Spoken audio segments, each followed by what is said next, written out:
Welcome to In Focus. I'm Anthony Moreno. Our guest today is Doña County Manager Fernando Macias. Mr. Macias oversees around 850 employees in the county. He most recently served as the 3rd Judicial District Judge before taking over as County Manager earlier this year. He has served in this position before in the late 1990s, and he has also served as a Doña County Commissioner and in the state legislature. He joins us today to discuss issues facing the county. Mr. Macias, thank you so much for joining us. My pleasure to be here. Now, I have to ask you, first of all, why give up the gavel and return to county management? I mean, you go from a job where everybody rises when you walk in the room and treats you with the utmost respect to perhaps a position where they're lining up to issue some complaints to you. Why is that?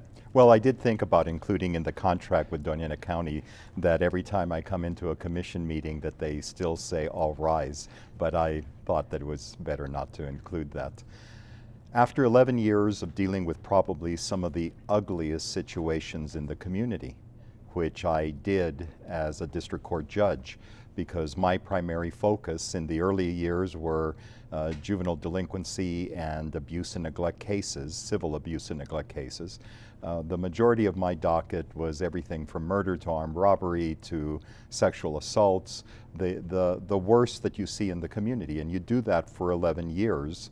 And although it was very challenging, very rewarding, there's limitations that a judge has to live with. You can't make comments on public issues. You can't attend political meetings. There's restrictions that are placed on any judge.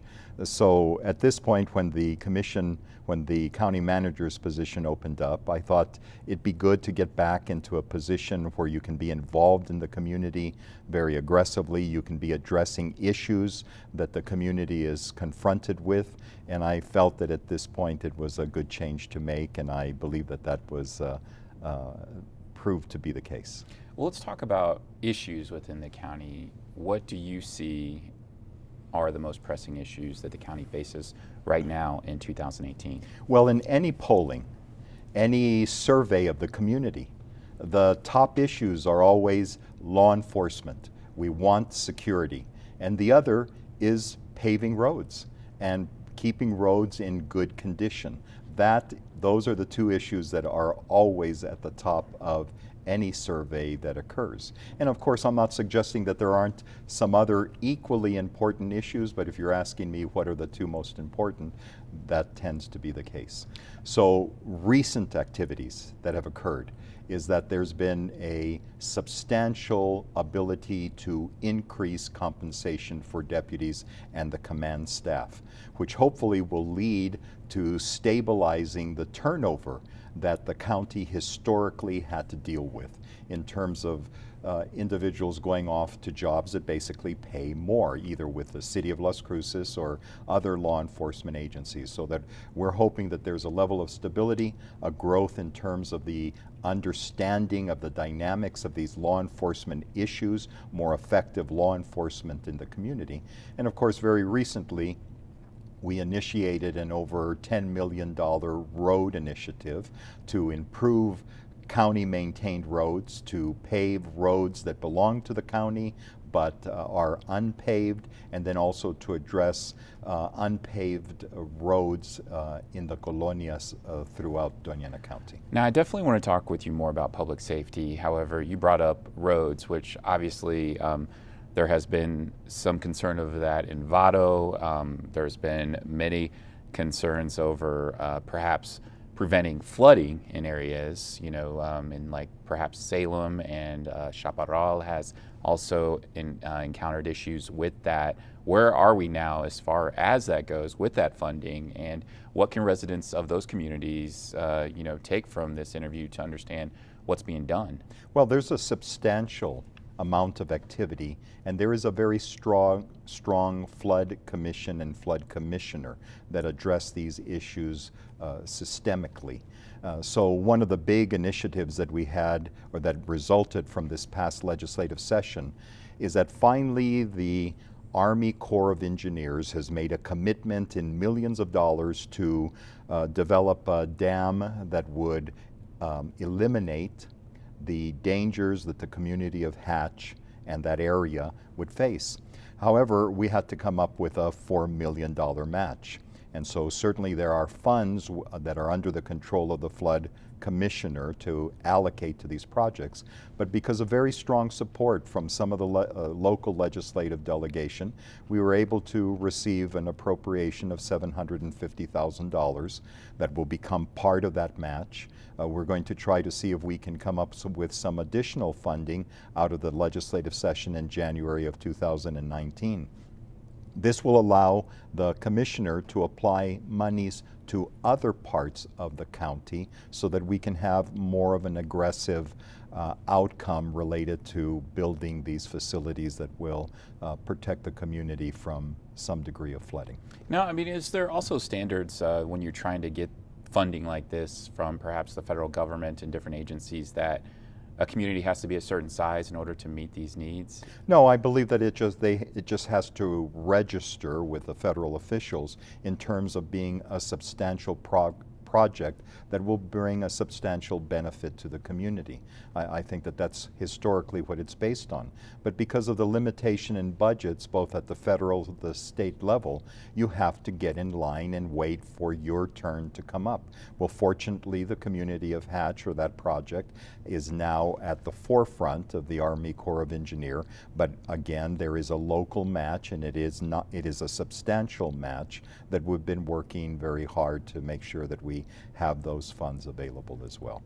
From your perspective and what you've seen so far, how is the county doing with dealing with wastewater treatment infrastructure? I know some may be concerned about aquifers being protected and with that issue. So where are we at right now with that, and what's being done in that area? Well, one of the prior positions, one that you didn't mention, I was the administrator for the Border Environment Cooperation Commission. We did water and wastewater projects the full length of the U.S.-Mexico border, not just here in New Mexico and Chihuahua, but from San Diego to Brownsville and Matamoros back up to Tijuana.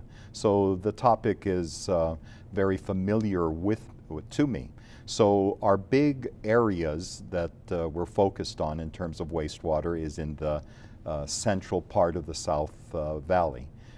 In the treatment plant is located near Vado, but it services about 7 different communities down there. And so, yes, there is an effort to try to hook up more individuals, try to make sure that people aren't using septic tanks that have the greatest danger of polluting the groundwater. That was the whole purpose for it.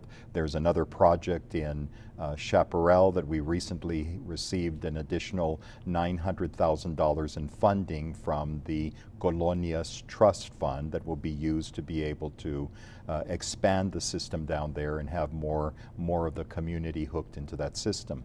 But the biggest challenge is that it's not effective to operate a standalone wastewater treatment plant. And I think that the future for the county is to link with the water companies that are in these service areas so that they can be managing both water and wastewater together. That makes the biggest sense from an administration of the facilities, and it makes the biggest sense from the billing services and the maintenance of the facilities. But yes, utilities are expensive.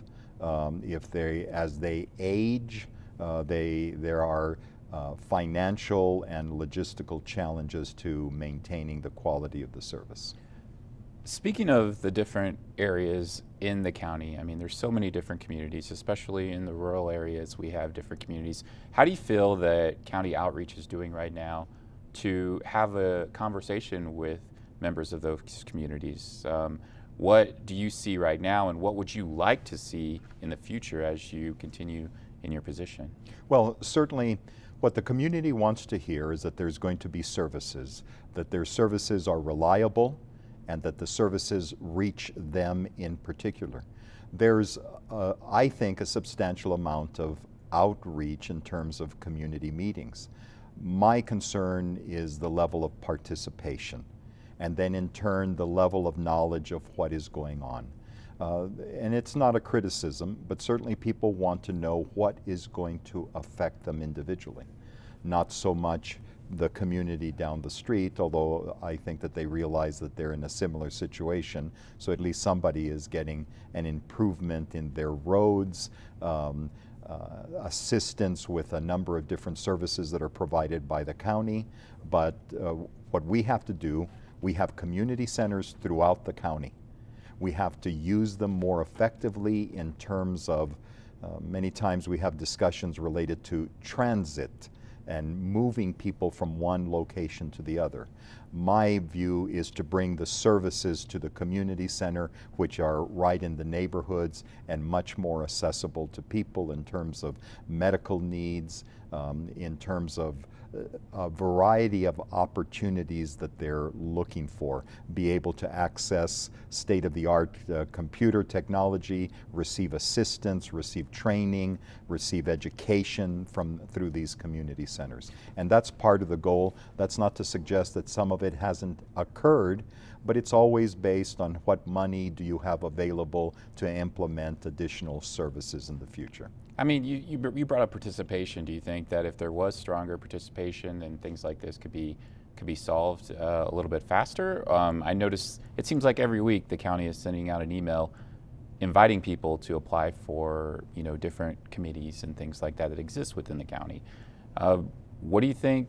Is that pretty normal or do you think that there should be more participation? There should be many applications and many people wanting to get involved with this. How do you really make that happen? Well, there's a difference. In everybody's lives, they're overcommitted. And so you do have some people that are willing to step forward to serve in a voluntary manner on a variety of committees that do get ultimately input into the county management and the county commission. And you have another effort that is oriented to trying to reach out to the community to find out what they think, what kind of services are necessary, what are the challenges that they're facing in that area of the county. So in those, there is, from my experience, has been somewhat limited participation. So you always want to see more, but you know that people are very busy. So we look for a variety of opportunities, and part of it is just reaching out to your commissioner, reaching out to county management. We're dealing with emails on a constant basis that are coming in from members of the community who are looking for assistance in some manner, who have questions about the county operations. So from that perspective, we're constantly engaged in the community. One of the things you brought up was transit earlier. Recently, the county commission, I know, voted not to expand or increase funding to the transit up to Hatch. What are your thoughts on the county transit? Do you think it's being utilized the correct way? Are there some things or goals that you maybe have with that so that more people may be using the transit? Right. Well, first of all, that there's a series of advocates and the management of the transit authority that I think are very committed to try to make this a state-of-the-art operation, to develop the ridership that's necessary to help sustain it and to give it its legitimate purpose. On one hand, where I may advocate that instead of transporting people to different locations, you take the services directly to them and you eliminate that transit need. But the reality is you're going to always need a transit system. I believe that the Commission, again, has stated their support, but have greater expectations. And I think that those expectations are shared by the Transit Authority, its board, its management, in terms of building up its ridership. And I believe that they're engaged in that. Although we didn't expand the financial commitment that had been made last year, it's still at $350,000. What was left open was the door for them to come in with proposals that really meet very specific needs within the community. One of the biggest challenges related to all of the business development in Santa Teresa is that, unfortunately, and I don't mean this in a derogatory manner, many of the employees still come from El Paso, not here from New Mexico. So why not do that survey of people that are having to drive or will be willing to access jobs down in Santa Teresa if they had a better method of getting back and forth. That would be a real surgical approach. There, from my perspective, is a great need, and we could have people from Las Cruces using the transit authority, transit system, to get down to Santa Teresa for purposes of jobs, and we would be able to expand the number of New Mexicans or residents of Doña County that actually are employed down in Santa Teresa, where a lot of the business development is occurring. Unfortunately, we're running out of time. I do have one more quick question that I would like to ask for you in regards to transit. Do you feel that you're getting enough data with participation on transit and how it's being used and how the funds are being used as well? Well, so there's certainly data, but in terms of supporting a brand new initiative into areas up to Hatch all the way up to Truth or Consequences, I do feel that there needs to be more of a survey and a better identification of the number of individuals that would truly use the system. I think once that occurs and we see the numbers and they're really workable, I believe that it's something that will occur in the future, the near future.